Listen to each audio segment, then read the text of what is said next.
শুধু দর্শক, পুরান ঢাকা বংশাল থানার অধীনে ৩৩ নম্বর ওয়ার্ডের আগামীতে উনি কমিশনার নির্বাচন করতে চান। যেহেতু পূর্বেও ওনার অভিজ্ঞতা আছে, সাদেক হোসেন খোকা সাহেবের সাথে উনি নির্বাচনে দাঁড়িয়েছিলেন কমিশনারে। এই জাভেদ হোসেন সাহেব ওনার কিছু কথা বলবেন। নির্বাচিত হলে আপনি এলাকার জন্য কি কি কাজ করবেন, আপনার নাম পরিচয় দিয়ে বলুন, ঠিকানা দিয়ে।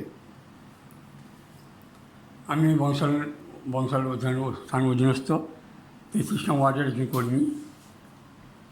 আসলে কাজ কি, ঢাকা সিটি কর্পোরেশনের একজন যে দায়িত্ব থাকি কর্পোরেশনের কাউন্সিলর হিসাবে, সেই দায়িত্বগুলো আমি অবহেলা করবো না। যে দায়িত্ব জন্য এক কমিশন ধার্য করা হয় সেটা পুঙ্খানুপুঙ্খ করার চেষ্টা করবো। নিজের কোনো বেনিফিট নেব না। জনগণের এলাকার কল্যাণে যতটুকু চেষ্টা আমি করবো আমার সাধ্য মতে। কারণ কেউ তার নিজের পকেটে কিছু দেয় না, দেয় দায়িত্ব যে দায়িত্বই পাবো সেভাবে যদি নির্বাচিত হই আর কি, সেই দায়িত্বকে পুরোপুরি পালন করার চেষ্টা করবো। আপনাকে অনেক অনেক ধন্যবাদ এই সংক্ষিপ্ত সাক্ষাৎ দেওয়ার জন্য।